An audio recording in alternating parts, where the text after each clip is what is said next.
Welcome to Rajneet medical education. इस video में हम डिस्कस करेंगे aneurysm. So let's start the video. So aneurysm क्या होता है? एन्यूरिज्म एक कार्डियोवास्कुलर डिसीज कंडीशन है। ये बेसिकली हमारे ब्लड वेसल्स को अफेक्ट करती है एंड ब्लड वेसल्स में भी हमारी आर्टरीज को अफेक्ट करती है। नाउ एन्यूरिज्म का अनदर नेम है एन्यूरिज्म डायलिटेशन। इसकी सबसे पहले डेफिनेशन देख लेते हैं कि एन्यूरिज्म होता क्या है। सो डेफिनेशन है एन्यूरिज्म। एन्यूरिज्म एक ग्रीक वर्ड है, ग्रीक वर्ड दैट इज एन्यूरिज्मा। सो एन्यूरिज्मा का क्या मतलब होता है? डायलेट। सो ग्रीक वर्ड है ये, इसका मतलब होता है डायलेट, बिकॉज इसमें जो हमारी ब्लड वेसल्स हैं एंड ब्लड वेसल्स में भी कौन? हमारी आर्टरीज। आर्टरीज का कुछ पार्ट, जो पार्ट वीक हो जाता है, वो ब्लड के प्रेशर की वजह से बल्ज आउट हो जाता है, डायलेट हो जाता है, या फिर बैलून जैसा हो जाता है, फूल जाता है। तो ये हम आगे पढ़ते हैं कि ये क्यों होता है। An aneurysm is an abnormal bulge. Aneurysm क्या होता है? एबनॉर्मल बल्ज हो जाता है और बैलूनिंग या फिर बैलून लाइक स्ट्रक्चर हो जाता है वहां पर in the wall of N artery. और ये किस में होता है? आर्टरी की वॉल में। आर्टरी क्या है? हमारी ब्लड वेसल है। अब आर्टरी में क्यों होता है? बिकॉज हमारे ब्लड से, हमारे हार्ट से जो डायरेक्टली निकलती है वो है आर्टरीज, और ये आर्टरीज क्या करती है? देन फर्दर डिवाइड हो जाती है एंड हमारे टिश्यूज को सप्लाई करती है। सो आर्टरी में प्रेशर ब्लड का ज्यादा होता है एज कंपेयर टू वेन, जिसकी वजह से आर्टरी में ये मेनली एन्यूरिज्म होता है, बल्जिंग होती है।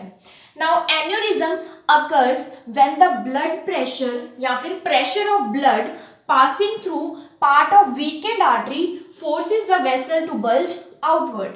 Now इसका मतलब क्या है? सबसे पहले एन्यूरिज्म हमारी ब्लड वेसल्स में होता है। सो सपोज ये हमारी एक नॉर्मल ब्लड वेसल है, राइट?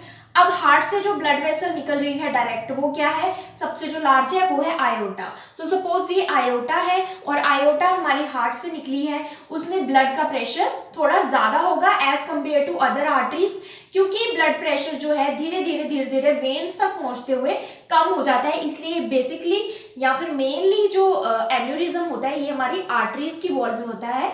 वेन्स में बहुत लेस, बहुत रेयर है, आर्टरीज में ही ये मेनली होता है। नाउ एन्यूरिज्म में होता क्या है? किसी कंडीशन की वजह से जो वॉल होती है हमारी आर्टरी की वॉल या फिर ब्लड वेसल की वॉल, वो वीक हो जाती है। किसी भी कंडीशन की वजह से हो सकता है, जैसे कि हाइपरटेंशन, हाई ब्लड प्रेशर की वजह से हो सकता है, या फिर एथ्रोस्क्लेरोसिस। एथ्रोस्क्लेरोसिस में क्या होता है कि जो हमारी ब्लड वेसल की वॉल है उसके अंदर फैट डिपॉजिट हो जाता है, या फिर लिपिड्स या फिर फैट डिपॉजिट होने की वजह से। सपोज ये फैट डिपॉजिट हो गया है यहाँ पे। सो फैट डिपॉजिट होने की वजह से जो आर्टरी की वॉल है वो क्या हो जाती है? हार्ड हो जाती है, थिक हो जाती है एंड वो अपनी इलास्टिसिटी लॉस कर देती है, जिसकी वजह से आर्टरी की वॉल वीक हो जाती है। सो ये दो मेन कंडीशन है। बाकी हम फर्दर डिस्कस करेंगे कि और क्या क्या रीजंस हो सकते हैं जिसकी वजह से आर्टरी की वॉल वीक हो जाती है। सो बेसिक रीजन यही है कि आर्टरी की वॉल किसी भी पार्ट में, लाइक यहाँ पर या यहाँ पर, कोई भी वॉल कहीं भी किसी भी पार्ट में ब्लड वेसल के या फिर आर्टरी के, वो पार्ट वीक हो गया है। सपोज ये वाला पार्ट आर्टरी का वीक है, इतना पार्ट वीक है आर्टरी का, आर्टरी की जो वॉल है यहाँ से वीक है, तो क्या होगा? जो ब्लड यहाँ पर पास कर रहा है, जो ब्लड निकला है हार्ट से हमारी आर्टरीज में, वो क्या करेगा? इस वेसल पर एक प्रेशर तो लगाता है जिसको बोलते हैं ब्लड प्रेशर। तो ब्लड प्रेशर क्या है? जो ब्लड आर्टरीज से पास हो रहा है वो आर्टरीज की वॉल पर एक प्रेशर एक्सर्ट करता है जिसको बोलते हैं ब्लड प्रेशर। नाउ ये जो वीक पार्ट है, ये जो पार्ट है आर्टरी का, ये वाला पार्ट वीक हो चुका है। अब इस पार्ट पर जब ब्लड प्रेशर लगाएगा तो ये पार्ट कैसा दिखेगा नन? ये पार्ट इस तरह से बल्ज हो जाएगा, कुछ इस तरह से। इस तरह से ये बल्ज हो जाएगा, आउटवर्ड बल्जिंग हो जाएगी, या फिर जिसको बोलते हैं बैलूनिंग। तो वीक पार्ट आर्टरी का बैलूनिंग हो जाएगी, वहां पर बल्जिंग हो जाएगी। क्यों?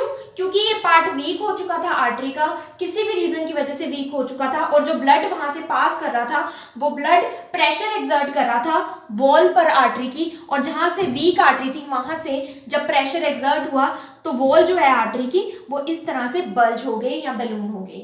जिस तरह से हम बैलून में हवा भरते हैं तो बैलून फूल जाता है, उसी तरह से जब आर्टरी में यहाँ पर प्रेशर पड़ेगा तो आर्टरी का वो वीक पार्ट क्या हो जाता है, फूल जाता है, बैलूनिंग हो जाती है, वहां पर बल्जिंग आउट हो जाती है, तो इसको बोलते हैं एन्यूरिज्म।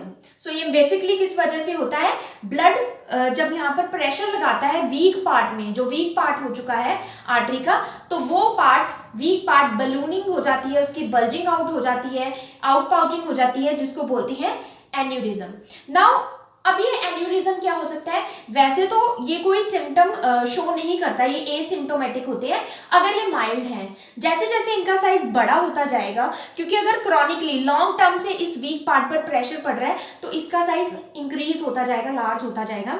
तो जिस तरह से अगर हम बैलून में हवा भरे तो वो फूल जाता है, लेकिन अगर हम और हवा भरते रहे उसमें तो वो बर्स्ट हो जाता है, फट जाता है। इसी तरह से अगर इस वेसल पर कंटिन्यूसली प्रेशर पड़ेगा तो एक टाइम पर क्या होगा कि जो यहाँ पर ब्लड फ्लो कर रहा है वो क्या करेगा, इस एन्यूरिज्म को रप्चर कर देगा और ये इस तरह से रप्चर हो जाएगी और ब्लड बाहर निकल जाएगा, जिसको क्या बोलते हैं, ब्लीडिंग।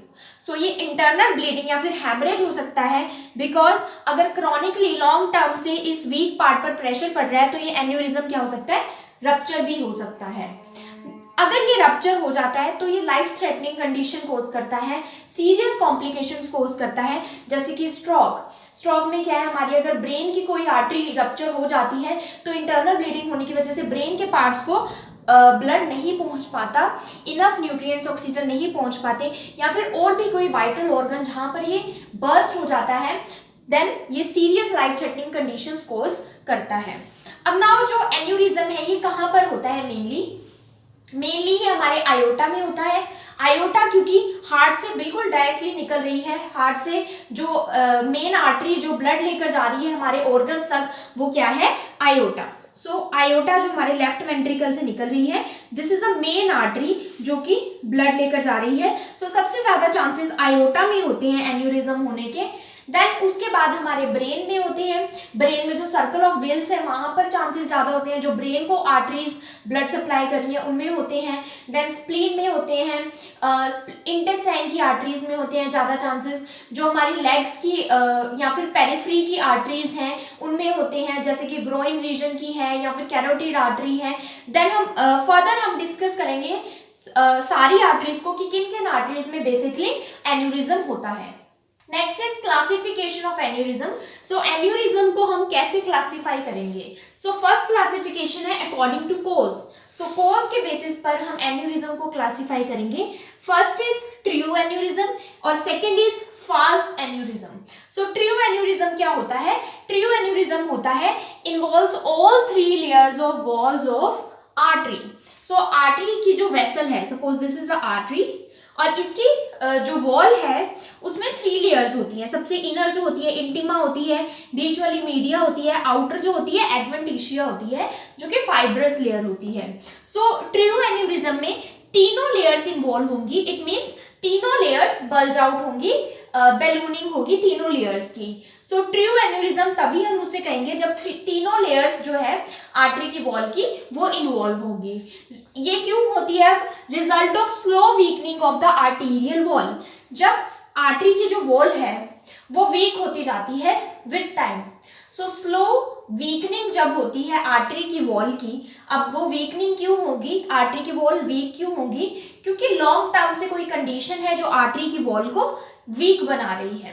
सो ट्रू एन्यूरिज्म किस किस कंडीशन में हो सकता है, जैसे कि हाइपरटेंशन, अगर हमारा हाई ब्लड प्रेशर है काफी टाइम से, क्रॉनिक टाइम से, सो आर्टरी की वॉल वीक हो जाती है। एथेरोस्क्लेरोसिस, एथेरोस्क्लेरोसिस मैंने ऑलरेडी एक्सप्लेन किया कि वॉल जो आर्टरी की वॉल है वहां पर लिपिड डिपॉजिट हो जाता है, फैट डिपॉजिट हो जाता है, जिसकी वजह से आर्टरी की वॉल एक तो थिक हो जाती है, हार्ड हो जाती है, इलास्टिसिटी लूज कर देती है और वीक हो जाती है। सो ये कुछ कंडीशंस हैं। या फिर क्रॉनिक इन्फेक्शन, अगर सीवियर इन्फेक्शन है क्रॉनिक टाइम से तो भी आर्टरी की वॉल वीक हो जाती है। सो इसको बोलते हैं ट्रू एन्यूरिज्म।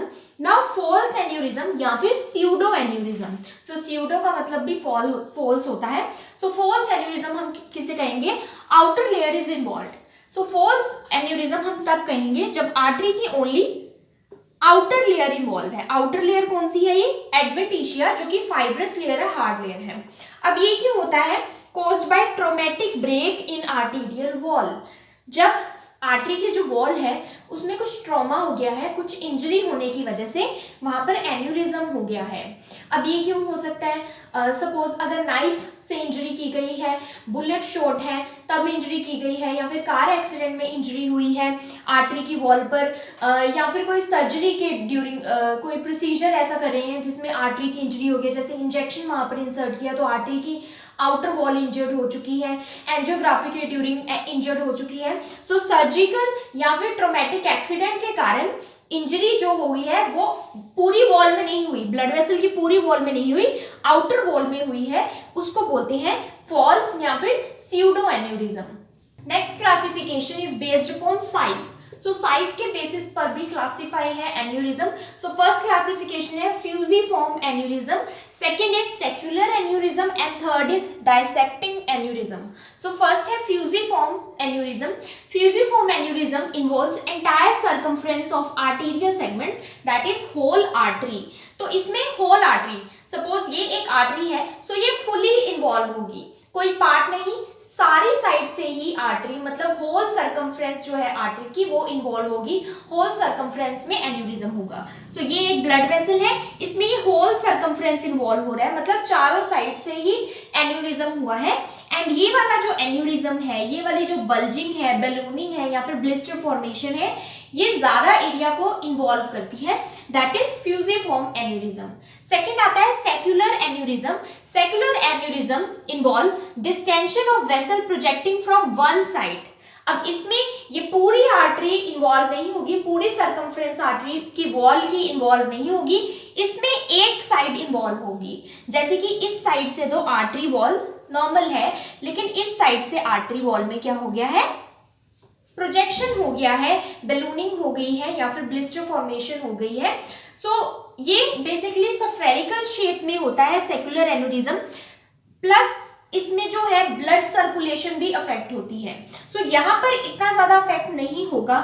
सपोज अगर ब्लड फ्लो कर रहा है तो दोनों साइड से, क्योंकि सारी साइड से ही स्वेलिंग है, सारी साइड से ही प्रोजेक्शन है, तो ब्लड में इतना अफेक्शन नहीं आएगा, बिकॉज इसमें जस्ट वन साइड में प्रोजेक्शन है, स्वेलिंग है एंड बलूनिंग है, और ये स्फेरिकल शेप का है। सो ब्लड जब इसमें फ्लो करता है आर्टरी में, तो ब्लड यहाँ पर इकट्ठा हो सकता है इस साइड, एंड क्लॉट फॉर्मेशन हो सकती है, थ्रोम्बोसिस फॉर्मेशन इसमें होने के चांसेस ज्यादा रहते हैं सेक्युलर एन्यूरिज्म में। Next is dissecting aneurysm. Now dissecting aneurysm में क्या होता है? हैमरेज और intramural haematoma separating the layers of an arterial wall. इसमें क्या होता है कि जो ब्लड वेसल है, सपोज ये हमारी आर्टरी है एंड इसकी जो वॉल है आर्टरी की वॉल, सपोज ये 3 लेयर्स है, inner intima, middle media and outer adventitia. अब इसमें क्या हुआ है? इंटरनल हैमरेज या फिर इंटरनल इंट्राम्यूरल हेमाटोमा की वजह से यहाँ पर ये जो वॉल है ये रप्चर हो चुकी है, ये वाली वॉल रप्चर हो गई है। तो क्या होगा? जो ब्लड यहाँ पर आर्टरी में फॉल कर रहा है, ये रप्चर वॉल से जो वॉल्स हैं, जो लेयर्स हैं वॉल्स की, उसके बीच में एक्यूमुलेट हो जाएगा, यहाँ पर एक्यूमुलेट हो जाएगा ब्लड, एंड यहां पर क्या हो जाएगा? एन्यूरिज्म हो जाएगा।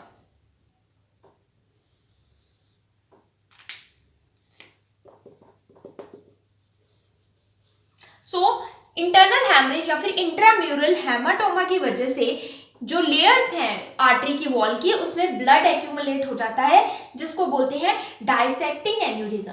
Fusiform aneurysm and dissecting aneurysm both ये मेनली आयोटा को अफेक्ट करती है, मेनली आर्च ऑफ आयोटा को अफेक्ट करती हैं। जो फ्यूजिफॉर्म एन्यूरिज्म है ये एब्डोमिनल आयोटा को भी अफेक्ट करता है। Next is classification of aneurysm based on location.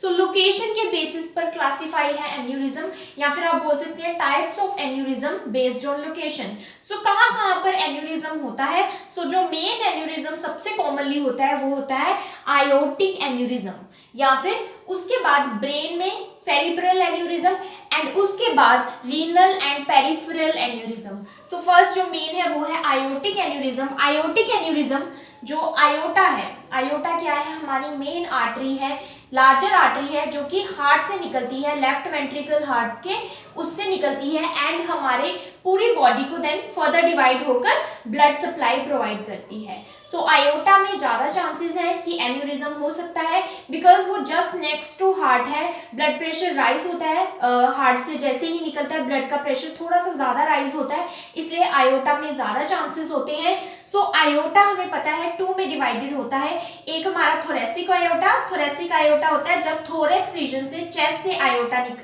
जब चेस्ट रीजन से आयोटा पास होता है। सो जो आयोटा चेस्ट रीजन से पास होता है उसको बोलते हैं थोरेसिक आयोटा। देन आता है एब्डोमिनल आयोटा। एब्डोमिनल आयोटा वो आयोटा है जब आयोटा एब्डोमेन से पास होता है, तब उसको एब्डोमिनल आयोटा बोलते हैं। So first is thoracic aortic aneurysm. So thorax में जब आयोटा पास हो रहा होता है तो उस टाइम थोरेसिक आयोटा में अगर एन्यूरिज्म हो जाती है, बल्जिंग हो जाती है, बैलूनिंग हो जाती है, तो उसको बोलते हैं thoracic aortic aneurysm, that is TAA। Now thoracic aortic aneurysm क्या कोज करता है? ये सीवियर चेस्ट पेन कोज करता है इन सुपाइन पोजीशन। अगर TAA है पर्सन को, तो जब वो सुपाइन पोजीशन में लाई करेगा तो उसको सीवियर चेस्ट पेन होगा। नाउ जो एन्यूरिज्म है, आयोटिक एन्यूरिज्म, ये क्यों होता है? बेसिकली जो इसके रीजंस होते हैं वो होते हैं एथेरोस्क्लेरोसिस, हार्डनिंग जो हो जाती है आर्टीरियल वॉल की, हाइपरटेंशन, सिगरेट स्मोकिंग, या फिर कॉन्जेनाइटल अगर वीक है आपकी आर्टरीज तो भी हो सकता है। सो ये चांसेस आयोटिक एन्यूरिज्म को कोज करते हैं। देन आता है एब्डोमिनल आयोटिक एन्यूरिज्म। जब जो आयोटा है वो एब्डोमेन से पास होता है, और एब्डोमिनल आयोटा में जब एन्यूरिज्म हो जाता है तो उसको बोलते हैं abdominal aortic aneurysm, that is AAA, AAA। Then जो एब्डोमिनल आयोटा एन्यूरिज्म होता है ये यूजुअली कोई सिम्टम कोज नहीं करता, एसिम्प्टोमेटिक होता है। अगर सिम्टम कोज होते हैं सीवियरिटी के अगर सीवियर है या फिर ज्यादा बड़ा हो गया है एब्डोमिनल आयोटिक एन्यूरिज्म, या फिर रप्चर होने वाला है, तो लो बैक पेन कोज होता है। सो लोअर बैक पेन इसका एक सिम्टम है। यूजुअली अगर ये इतना सीवियर नहीं है, स्मॉल है, तो ये एसिम्प्टोमेटिक होता है। एब्डोमिनल आयोटिक एन्यूरिज्म यूजुअली इंफ्रारीनल होता है, किडनीज के नीचे यूजुअली इंफ्रारीनल पोर्शन में AAA होता है। देन आता है सेरिब्रल एन्यूरिज्म या फिर बैरी एन्यूरिज्म। नाउ सेरिब्रल का क्या मतलब है कि ब्रेन को जो आर्टरीज ब्लड सप्लाई प्रोवाइड कर रही है उसमें एन्यूरिज्म होता है। सेरिब्रल आर्टरीज में एन्यूरिज्म हो गया है जिसको बोलते हैं सेरिब्रल एन्यूरिज्म, या फिर सर्कल ऑफ वेल्स में एन्यूरिज्म हो गया है। So occurs in artery in the brain, so brain की जो आर्टरीज है उसमें होता है। नाउ इसको बैरी एन्यूरिज्म क्यों बोलते हैं? क्योंकि सपोज ये हमारी आर्टरी है, तो ये इसकी ब्रांचेस निकल रही हैं। सो ये एक बैरी की तरह दिखता है। सो ये एक बैरी की तरह दिखता है जो एन्यूरिज्म हो जाता है। सो इस शेप में होता है जैसे एक बैरी हो, तो इस वजह से इसको बैरी एन्यूरिज्म भी बोलते हैं। अब ये जो बैरी एन्यूरिज्म है या फिर सेरिब्रल एन्यूरिज्म है, अगर तो ये स्मॉल साइज का है तो एसिम्प्टोमेटिक होता है, या फिर यूजुअली माइल्ड हेडेक कोज करता है, सीवियर सिम्टम शो नहीं करता। जैसे ही ये लार्ज होता रहेगा साइज में, तो जो एडजेसेंट स्ट्रक्चर्स हैं, जो ब्रेन के साइड में स्ट्रक्चर्स हैं, उनको ये प्रेस करता रहेगा, वहां पर प्रेशर अप्लाई करता रहेगा, एंड सीवियर हेडेक होता है उसकी वजह से। और अगर ये और बड़ा हो गया साइज में तो अल्टीमेटली ये रप्चर हो सकता है, जिसकी वजह से इंटरनल ब्लीडिंग हो सकती है या फिर इंटरनल हैमरेज हो सकती है, और अल्टीमेटली क्या हो सकता है, लाइफ थ्रेटनिंग कंडीशन जिसको क्या बोलते हैं, स्ट्रोक, जिसकी वजह से ब्लड सप्लाई नहीं पहुंच पाएगी ब्रेन को प्रॉपरली, एंड पर्सन की डेथ भी हो सकती है। उसमें जो सिम्टम्स आएंगे वो स्ट्रोक वाले आएंगे, जैसे कि severe headache, nausea, vomiting, stiff neck, या फिर loss of consciousness, coma, seizures. So ये सिम्टम्स स्ट्रोक में देखने को मिलेंगे। देन आता है सेंटिनल ब्लीड। अब सेंटिनल ब्लीड क्या होता है? जो small amount of blood leak. अब ये जो बैरी बेरी एन्यूरिज्म है या फिर सेरिब्रल एन्यूरिज्म है।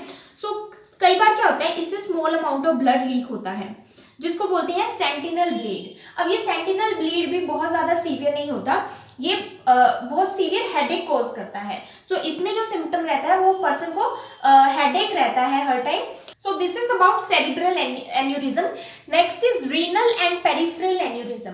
नाउ पेरिफेरल एन्यूरिज्म्स क्या होते हैं, हार्ट और ब्रेन को छोड़कर जो हमारी पेरिफ्रीज में या फिर अदर पेरिफेरल ऑर्गन में जो भी एन्यूरिज्म होते हैं उनको बोलते हैं पेरिफेरल एन्यूरिज्म। सो फर्स्ट इसमें आता है रीनल एन्यूरिज्म। रीनल एन्यूरिज्म या फिर विसरल एन्यूरिज्म भी इसको बोलते हैं। सो किडनीज की जो आर्टरीज हैं, जो किडनीज को ब्लड सप्लाई प्रोवाइड कर रही है, रीनल आर्टरीज, उनमें अगर एन्यूरिज्म हो जाता है तो वो है रीनल एन्यूरिज्म। देन आता है पोप्लीटियल आर्टरी एन्यूरिज्म। सो पोप्लीटियल आर्टरी एन्यूरिज्म सबसे कॉमन एन्यूरिज्म है, पेरिफेरल एन्यूरिज्म सबसे कॉमन है ये। सो पोप्लीटियल आर्टरी एन्यूरिज्म में क्या होता है, ये जो आर्टरी है हमारी जो थाई की बैक है, थाई की बैक से होते हुए हमारी नी के बैक में जाती है। सो ये आर्टरी बिहाइंड नी के पीछे प्रेजेंट होती है। इस आर्टरी में एन्यूरिज्म हो जाता है तो उसको बोलते हैं पोप्लीटियल आर्टरी एन्यूरिज्म। नेक्स्ट हमारा आता है femoral artery aneurysm. Femoral artery क्या है, हमारी जो ग्रोइन रीजन की मेन आर्टरी है वो है फिमोरल आर्टरी। फिमोरल आर्टरी हमारे थाई से भी पास होती है। सो फिमोरल आर्टरी में अगर एन्यूरिज्म हो जाता है तो उसको बोलते हैं फिमोरल आर्टरी एन्यूरिज्म। नेक्स्ट आता है carotid artery aneurysm. Carotid artery हमारी नेक वाली आर्टरी होती है, उसमें अगर एन्यूरिज्म हो जाता है तो उसको बोलते हैं carotid artery aneurysm. Mesenteric artery aneurysm क्या है, मेसेंट्रिक आर्टरी हमारी इंटेस्टाइन को ब्लड प्रोवाइड करती है। सो इंटेस्टाइन को जो ब्लड सप्लाई प्रोवाइड कर रही है उसमें अगर एन्यूरिज्म हो जाता है तो मेसेंट्रिक आर्टरी एन्यूरिज्म। नेक्स्ट आता है विसरल एन्यूरिज्म। सो विसरल एन्यूरिज्म वो आर्टरीज होती हैं जो आर्टरी हमारी किडनीज और बाउल, हमारे बाउल को ब्लड सप्लाई प्रोवाइड करती है, लार्ज इंटेस्टाइन को, उसको बोलते हैं विसरल आर्टरी एन्यूरिज्म। नाउ जो पेरिफेरल एन्यूरिज्म होते हैं, पेरिफेरल एन्यूरिज्म लेस सीवियर होते हैं आयोटिक और ब्रेन एन्यूरिज्म से या फिर सेरिब्रल एन्यूरिज्म से।